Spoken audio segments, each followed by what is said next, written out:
할렐루야. 네. 우리 옆에 분하고 한번 인사합시다. 잘 오셨습니다. 잘했습니다. 우리 한 번 더 인사합시다. 당신을 위해 좋은 일이 시작되었습니다. 당신을 위해 좋은 일이 시작되었습니다. 아멘. 제목을 한번 같이 읽습니다. 믿음으로 공의의 심판대 앞으로 나아가다. 믿음으로 공의의 심판대 앞으로 나아가다. 아멘. 지난 금요일에 이어서 시편 9편을 강의하고자 합니다. 온 맘 다의 전심으로 우리 하나님께 찬양하고 경배하고 주가 행하신 모든 기이한 일들을 전하고 주님 안에서 주님만을 기뻐하고 즐거워하며 가장 높으신 주님의 이름을 찬송하겠노라 결단한 다윗은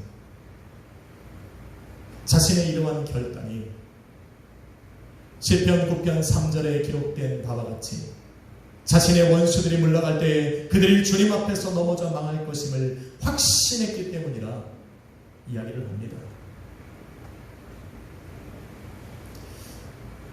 다윗은 어떻게 이런 확신을 갖게 됩니까? 자신을 지금까지 미워하고 박해하고 또 모함했던 이 자들이 주님 앞에서 물러가 넘어질 것이라고 하는 것을 어떻게 확신할 수 있게 되었는가라는 겁니다. 본문 4절에 보니 주님께서 나의 의와 송사를 변호하셨고 보좌에 앉아서 의롭게 심판하실 것이라 말씀하셨기 때문이라 말을 합니다.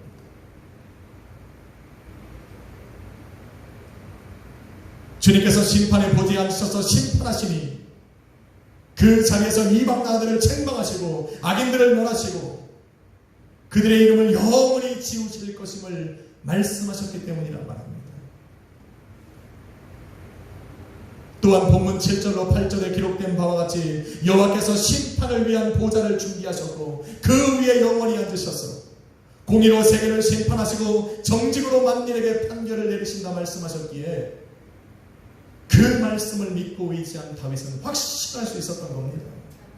하나님의 공의와 하나님의 정직이 그 심판의 자리에서 이루어질 때 원수들은 물러가 주 앞에서 넘어져 망하고 그들의 성읍은 무너져 기억조차 할 수 없고 이방 나라들은 자신들이 판 웅덩이에 자신들이 스스로 걸려 넘어지고 자신들이 숨긴 그물에 자신들의 발이 걸리고 자신들이 손으로 행한 일에 스스로 얽히게 될 것이라는 것을 보게 되는 것입니다.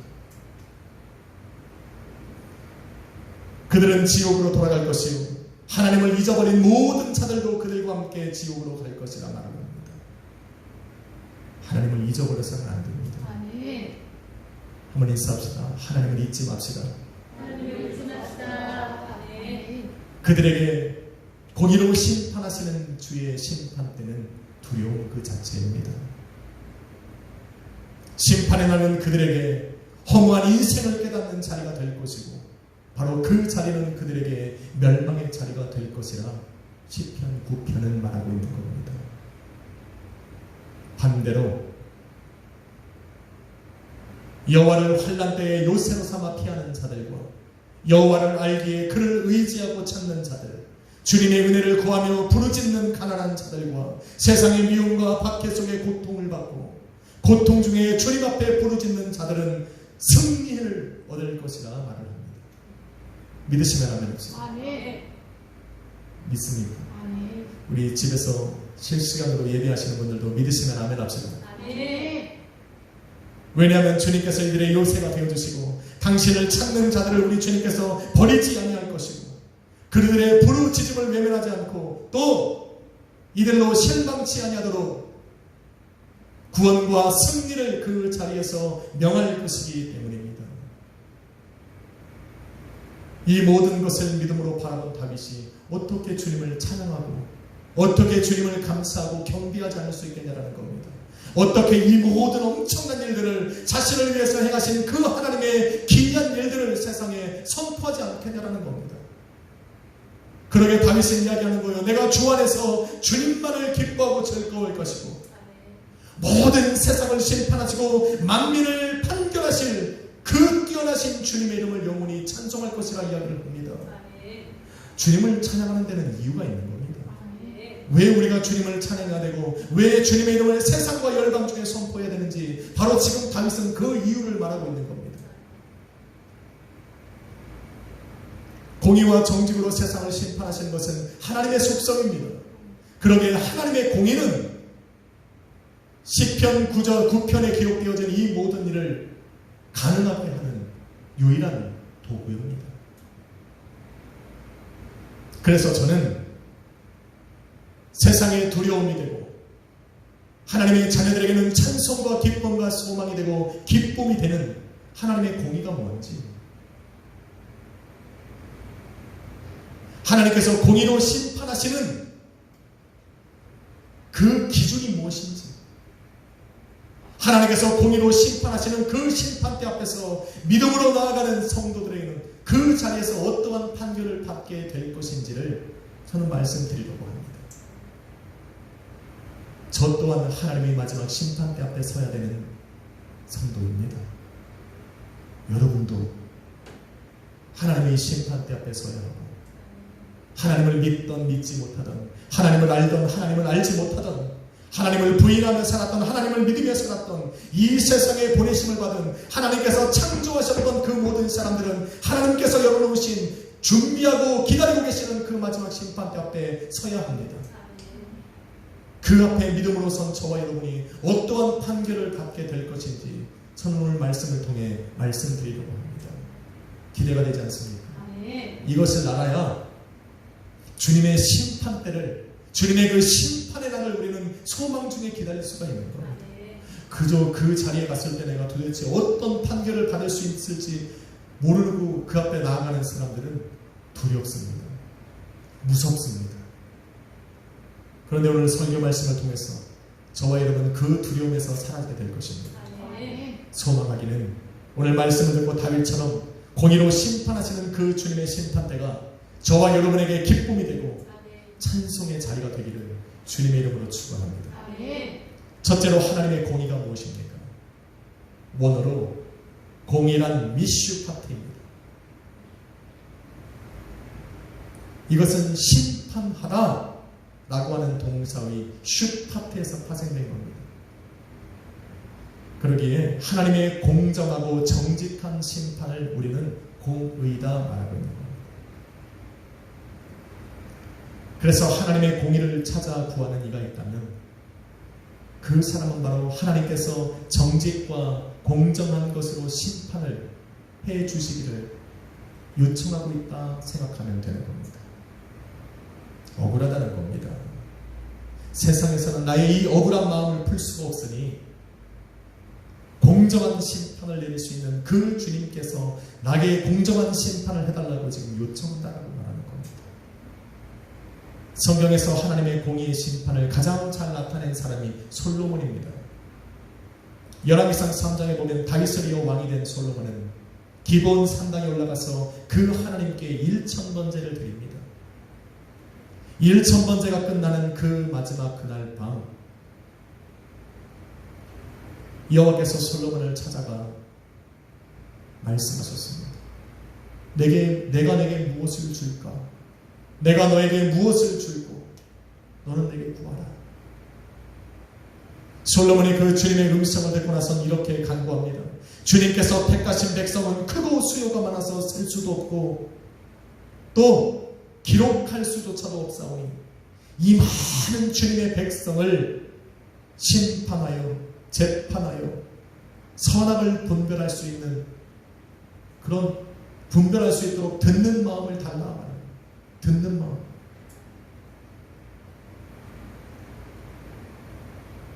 그런데 하나님께서는 솔로몬이 구하는 이것을 마음에 기뻐하셨다 말합니다.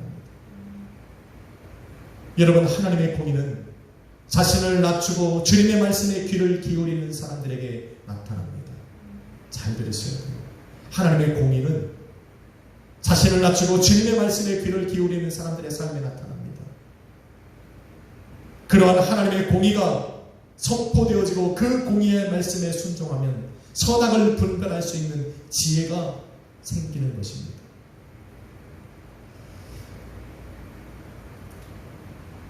하나님께서는 솔로몬에게 지혜의 영을 부으셨습니다. 그래서 당신의 백성을 재판할 때마다 그 하나님의 공의로서 사람들의 심령에 그 깊숙이 숨겨진 선과 악을 판단할 수 있는 지혜가 나타나게 하셨습니다. 딱 보면 아는 거예요. 어떤 게 선이고 어떤 게 악인지를 솔로몬에게 구별할 수 있는 그 지혜를 우리 하나님께서 주셨다라고 말하는 거예요. 그러게 솔로몬 앞에 나와서 심판을 받는 사람들은 소망이 있는 겁니다. 다른 사람들은 어떠한 생각으로 나를 판단할지는 몰라도 최소한 하나님의 공의로 심판하고 다스리는 선과 악을 판단하고 구별할 줄 아는 지혜를 가진 저 솔로몬에게 나가면 나의 억울하고 원통한 것을 해결받을 수 있다는 소망을 가지고 나아가게 되는 겁니다. 그래서 공의로 심판하는 그 앞에 나아갈 때는 그 나아가는 그 사람들은 기쁘고 즐거움으로 돌아오게 되는 겁니다.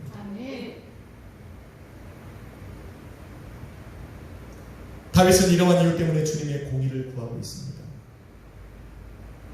다윗이 지금 주님의 공의를 구한다는 것은 하나님께서 공의로 심판하시는 그 심판이 자신에게 지금 필요하다는 거예요. 그래서 본문 13절에 이르기를 나는 나를 미워하는 자들로 인해서 주여 내가 고통받고 있으니 내게 은혜를 베푸시고 나를 그 사망의 문에서 일으켜달라고 지금 간절히 구하고 있는 겁니다.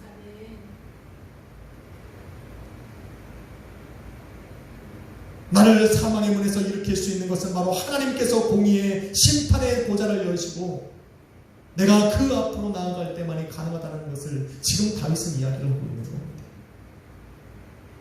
하나님의 공의의 심판대가 열리면 자신들의 눈에 보기 좋은 대로 결정을 하고 자신들이 이익에 따라서 마음대로 판결을 내리고 세상의 지식과 경험에 비추어서 자신들을 의롭다만 하던 그 세상은 하나님의 공의의 심판대 앞에서 실체가 드러나서 그 주님 앞에서 망하고 멸망당할 것이다 이야기를 합니다. 반대로 악한 자여 죄인이요 손가락질을 받으며 모함과 핍박과 고통을 받고 힘없는 자여 연약한 자라고 손가락질을 받던 그 다윗은 그 하나님의 공의의 심판대 앞에 나아갈 때가 비로소 의롭다 인정을 받을 수 있기에 하나님의 공의를 구하는 거예요.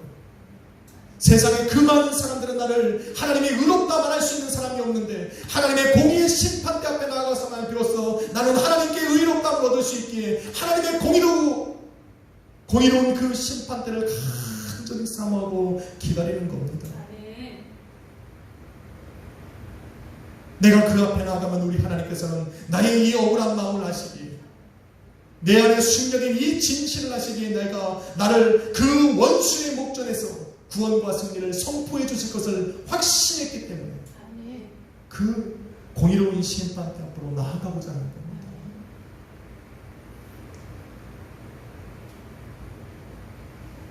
하나님께서 공의로 심판하시는 그 자리에 나아갈 때야 비로소 14절에 기록된 바와 같이 주의 찬송을 나는 전할 수 있고 주의 구원을 나는 기뻐할 수 있다 라고 고백하고 있는 거예요.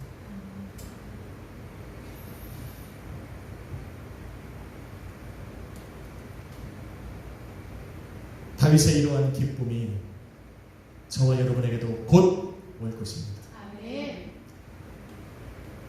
다윗이 공의로 심판하시는 그 주님의 보호자를 믿음으로 바라보고 찬송하며 그 자리로 나아간 것처럼 마지막 날에 있을 주님의 그 마지막 최후의 심판 때도 저와 여러분 앞에 곧 다가올 것입니다. 믿으시면 아멘합시다. 믿음으로 그 하나님의 공의로 다스리시는 그 심판대를 바라보니 소망이 생기고 기쁨과 감사와 찬송으로 그 앞으로 나아갈 수가 있는 겁니다. 그 자리에는 하나님의 절대의 공의가 나타났습니다. 세상과 만민을 심판하실 것이고 모든 사람은 자신이 행한 대로 심판을 받게 될 겁니다. 그래서 하나님께서 심판대의 보좌에 앉으셔서 심판하실 때 하나님께서 공의로 심판하시는 그 심판의 기준이 무엇인지를 우리는 알아야 됩니다. 하나님의 공의가 세상을 심판하고 만민을 심판하실 때 그 기준이 무엇이냐는 거예요.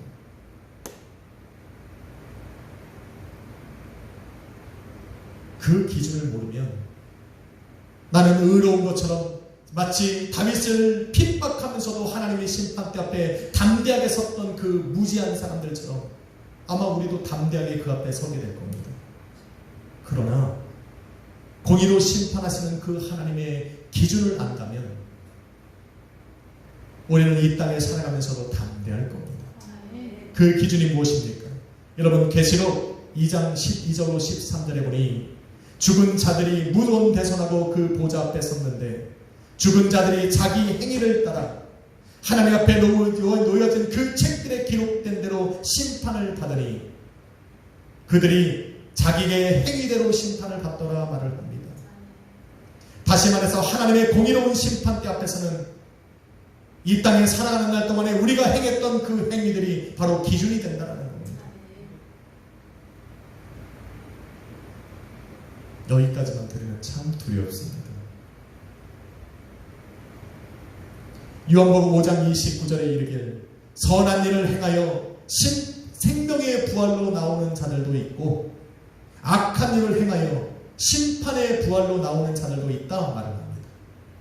그러니까 하나님의 공의로운 그 심판대 앞에 모여있는 그 사람들 중에는 선한 일을 행하여 심판의 생명의 부활로 온 사람도 있고 악한 일을 행하며 살았기에 심판의 부활로 나온 자들도 있다 말을 합니다.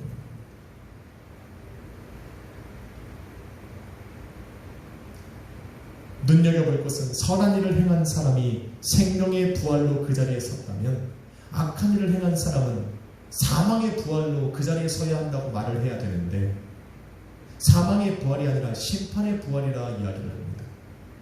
왜 그렇습니까?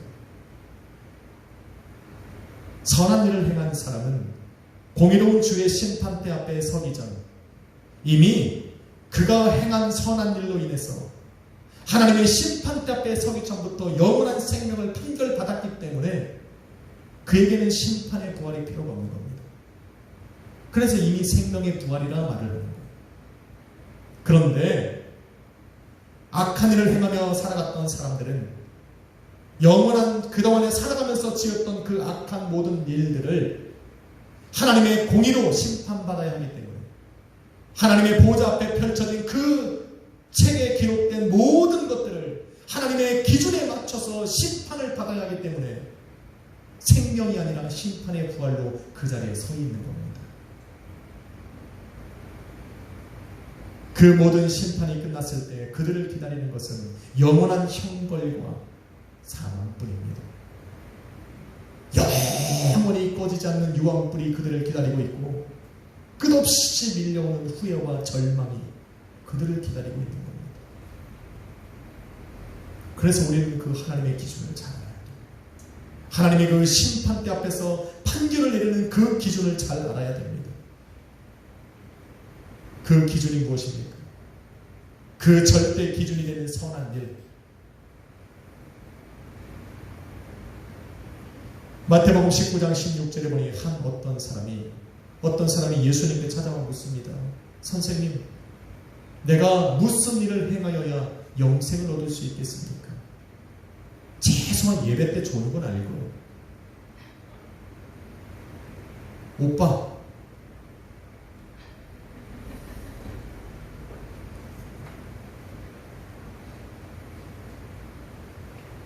저 들립니다.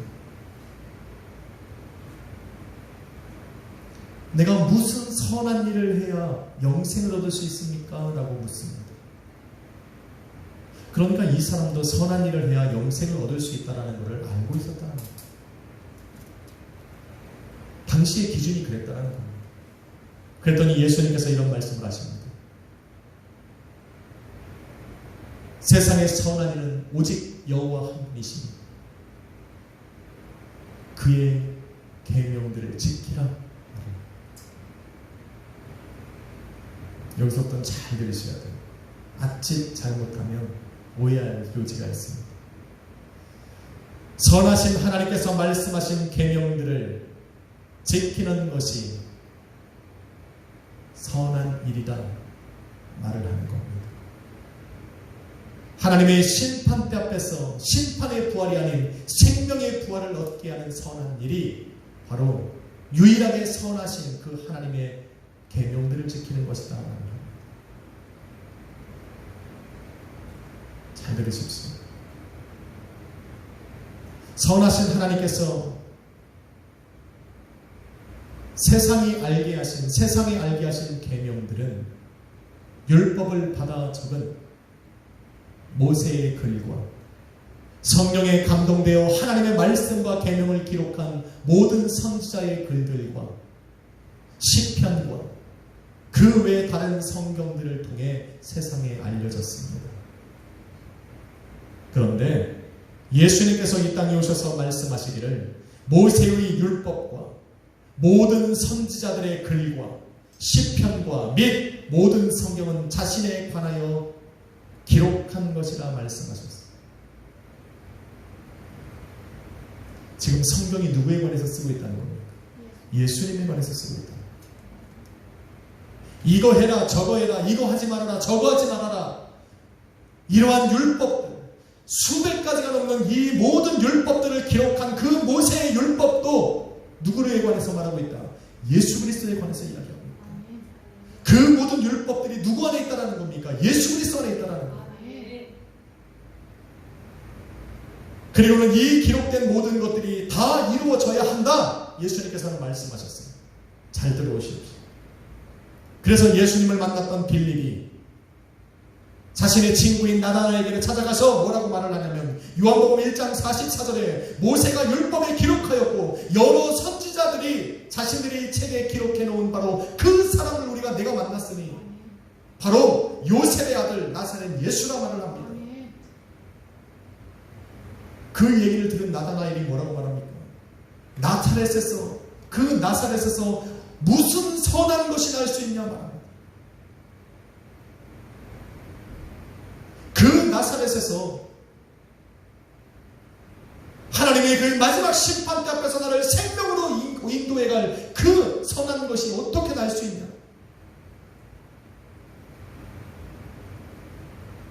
그런데 그 나다나엘 빌립 이후에 나다나엘에게 예수님이 찾아가셔서 만나셨습니다. 예수님을 만난 나다나엘이 뭐라고 말합니까? 당신은 하나님의 아들이시오. 이스라엘의 왕이십니다. 이야기입니다. 바로 당신이 선한 분이시라는 거예요. 요약하면 이렇습니다. 선하신 분은 오직 하나님 한 분이시고 그의 말씀을 지키는 것이 영생을 얻게 하는 선한 일인데 하나님께서 말씀하신 모든 계명들을 받아 적은 모세와 모든 선지자들과 시편을 기록한 저자들이 자신들의 기록한 그 선한 일에 초점이 누구를 향하고 있다? 예수 그리스도를 향하고 있고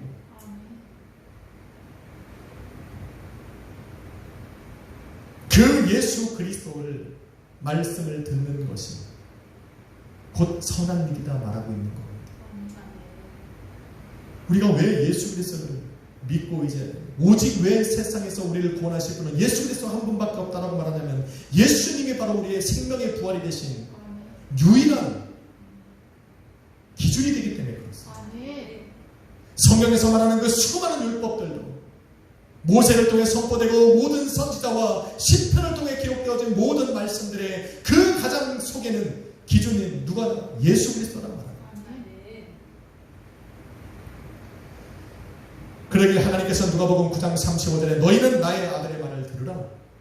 예수의 말을 들으라 말을 합니다. 왜 예수님의 말씀을 듣는 것이 바로 선한 일이라는 것을 하나님 아셨기 때문에 그래요.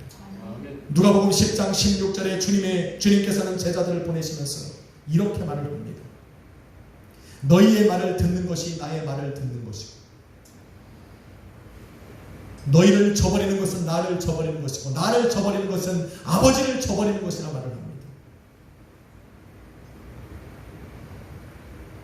그러게 하나님의 공의로운 심판대 앞에서 양과 염소를 나누고 알곡과 쭉정이를 나누고 빛과 어둠을 나누고 생명과 사망을 나누는 그 공의로운 심판의 기준은 예수 그리스도 한 분을 믿는 것이고 예수 그리스도의 몸된 교회와 성도들이 선포하는 예수 그리스도의 십자가의 죽음과 부활의 복음을 믿는 것이다. 지금 이야기합니다. 굉장히 중요한 겁니다.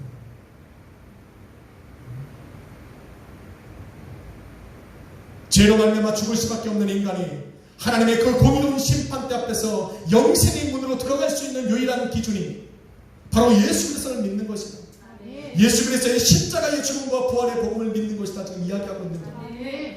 할렐루야. 여러분, 세상이 말하는 선한 일 우리는 너무나도 잘 알고 있습니다. 내가 가진 것으로 저 사람을 구제하고 내 몸을 불사르기까지 저 사람을 도와주고 헌신하고 봉사하고, 이건 세상이 말하는 선입니다. 내가 오래 참고 기다리고 인내해주고 성내지 않고, 우리 이런 것을 선하다고 말합니다. 잘 들으십시오. 그런데 성경은 이러한 것으로 너희가 구원을 받지 못한다 말을 합니다. 왜 그럴까? 복음을 듣고 우리 구주 예수 그리스도를 믿고 영접하여서 구원과 영생을 얻은 사람들이 행하는 일이 바로 이런 것이라는 겁니다. 하나님의 심판대 앞에서 생명의 부활을 얻게 하는 그 기준, 바로 그 예수 그리스도를 믿는 믿음, 예수 그리스도의 십자가의 죽음과 부활의 복음을 믿어서 이미 하나님 앞에 그 심판의 앞에 서기 전에 이미 영원한 생명을 판결받은 그 사람들이 하나님을 향한 감격과 기쁨에 의해서 행해지는 것들이 바로 이러한 것들이라는 거예요. 그래서 이러한 것들이 구원을 이루는 것이 아니라 예수 그리스도를 믿고 그 감격한 그 성도들이 행하는 일이 바로 이런 거지. 이것이 바로 우리를 구원에 이르게 하는 기준이 아니라 얘기하는 거예요. 할렐루야. 예수님을 믿으시면 아멘 합시다. 한번 인사합시다. 예수님 믿으시면 아멘 합시다. 아멘 하십니까? 아멘 하는지는 입술을 봐야 된다니까. 여러분은 쉽게 아멘 하지만 세상 사람들은 절대로 아멘을 할 수가 없습니다. 그의 죽으심과 부활을 믿으시면 아멘 합시다. 그 믿음이 바로 저와 여러분을 공의로 심판하시는 그 하나님의 심판대 앞에서 저와 여러분을 생명을 얻게 하는 겁니다. 세상이 말하는 선한 일이 아니에요. 캐톨릭에서 말하는 교회를, 학교를 세워주고 먹을 것을 나눠주고 입을 옷을 나눠주고 이런 것이 선하지 않다는 것이 아니라 이것은 구원받은 성도들이 감사함으로 행하는 일이지 구원을 얻게 하는 기준이 아니라는 겁니다. 그러니 이러한 믿음을 가진 성도들은 공의로 심판하시는 하나님의 그 심판대가 두려움이 아닙니다. 오히려 그 자리는 찬송의 자리가 되는 것이고 감사의 자리가 되는 것이고 소망과 기쁨이 선포되어지는 자리가 되는 겁니다. 그러기에 아무리 세상에서 모함받고 억울하고 답답한 일을 당해도 예수 그리스도의 이름만은 잊어버려서는 안 됩니다. 왜 기준이 되십니까? 아무리 가난하고 궁핍하고 힘들고 어려워도 영원한 생명이 되신 예수 그리스도만은 버려서는 안 됩니다. 죄와 허물이 나를 정죄하고 잘못과 실수가 나의 숨을 조여와도 공의의 기준이 되는 저와 여러분의 그 믿음만큼은 절대로 잊어버려서는 안 됩니다. 할렐루야. 저와 여러분이 가진 예수 그리스도를 믿는 그 믿음이 마지막 그 공의로운 심판의 자리에서 저와 여러분에게 생명을 줄 겁니다. 그러니 그 믿음은 절대로 잃어버려서는 안 됩니다. 어떠한 상황이 와도 우리는 절대로 그 믿음만큼은 버려서는 안 돼요. 예수 그리스도의 이름만큼은 잊어버려서는 안 되는 줄 믿습니다. 사랑하는 성도 여러분, 많은 사람들이 영생을 찾아 구합니다. 영생을 얻기 위해서 선한 일을 하기를 원합니다. 그래서 세상이 말하는 선한 일을 통해서 영생을 얻으려고 합니다. 그러나 그 어떤 선한 일을 하기에 앞서 공의로 심판하는 그 심판의 기준이 되시는 예수 그리스도를 먼저 믿어야 합니다.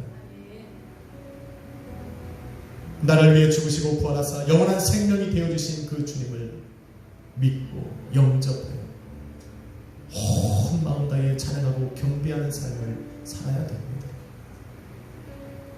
그리고 나면 주님 안에서 주를 위해 행하는 모든 일들은 하나님 보시기에 선한 일이 되는 겁니다.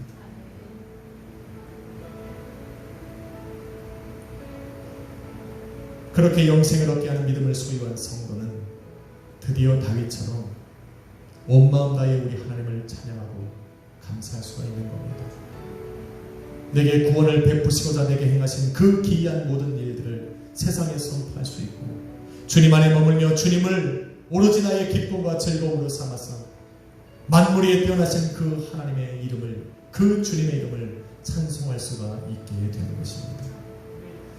한 주간 여러분에게 또 하루가 주어졌습니다. 그 한 주간을 지내면서 오늘도 우리는 주님의 공의로 다스리시는, 심판하시는 그 자리로 또 나아가게 될 것입니다. 바로 그 심판의 기준이 되시는 주님과 동행하십시오. 주님 안에 머물면서 주님을 찬양하고 주님을 여러분의 기쁨 삼아 살아가십시오. 한 주간 동안에 내가 어떻게 살아갈까, 나의 미래를 설계하기 이전에 내 미래를 기준이 되시는 그 예수 그리스도와 동행하기를 소망하십시오. 주님께서 여러분의 삶을 인도할 것입니다. 내일을 알 수 없는 그 여러분의 미래에 우리 주님께서는 기준이 되어주실 겁니다. 한번 인사하고 마칩시다. 주님과 동행합시다. 주님과 동행합시다. 참 코로나인데 한 주 한 주가 하루하루가 여러분을 피곤하게 합니까? 그래도 여러분의 입술에 찬양이 있음에 감사하십시오. 예배가 있음에 감사하십시오. 날마다 주님의 보좌 앞으로 나아갈 수 있는 것이 지금 이 시대의 가장 큰 은혜라 믿습니다. 기도하겠습니다. 거룩하신 아버지 하나님 감사합니다. 아버지 다윗처럼 이 모든 상황 속에서도 주님을 찬양할 수 있는 것은 주님의 공의로운 심판대가 열리고 주님께서 공의로 정직으로 만민을 심판하시는 것을 우리가 알기 때문입니다. 그 자리는 세상에는 두려움이지만 그 주님을 믿는 우리 성도들에게는 소망의 자리가 될 것이고 기쁨의 자리가 될 것이고 바로 찬송과 감격의 자리가 되리라 믿습니다. 공의로 심판하시는 그 기준이 되신 예수 그리스도를 붙들고 그의 복음을 의지하며 살아가는 성도를 되게 도와주옵시고, 그러므로 매일의 삶을 기쁘고 즐겁게 살아가게 하여 주옵시고, 우리가 장차 서야 되는 그 마지막 심판대를 우리가 기쁨과 소망 중에 기다리며 살아가는 우리 약속의 교회 성도님들 되게 도와주옵소서. 주님 앞에 설 때 날마다 평안과 안식이 있게 하여 주옵시고, 주의 보좌로 나아가는 것이 우리의 기쁨이 되게 하여 주옵소서. 살아 역사하시는 예수 그리스도의 이름으로 기도했습니다. 아멘. 우리 찬양 하나 드립시다. 주님 보좌 앞에 나아가 참된 안식과 기쁨을 누리겠네. 찬양 드리겠습니다.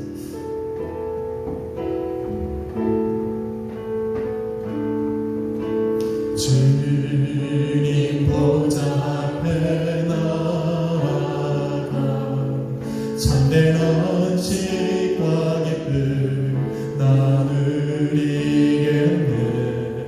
경배하며 주의 얼굴 구할 때 진실하신 주님 찬양해.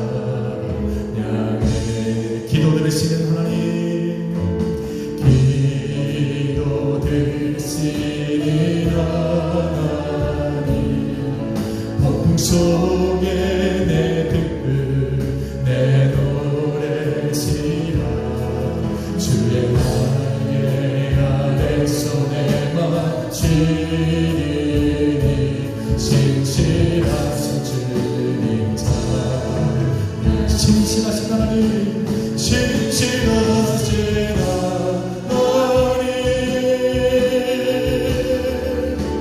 신실하신 주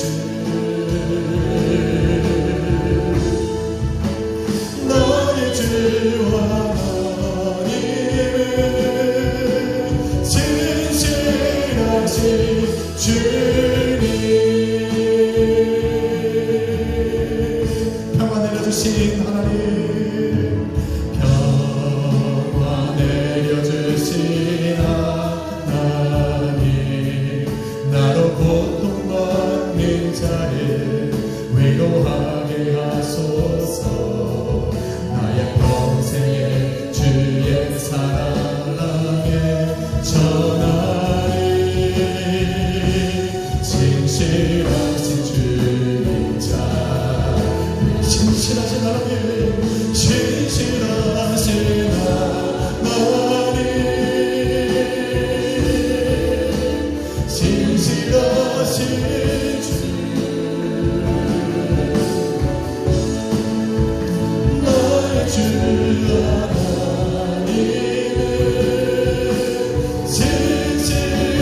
주시고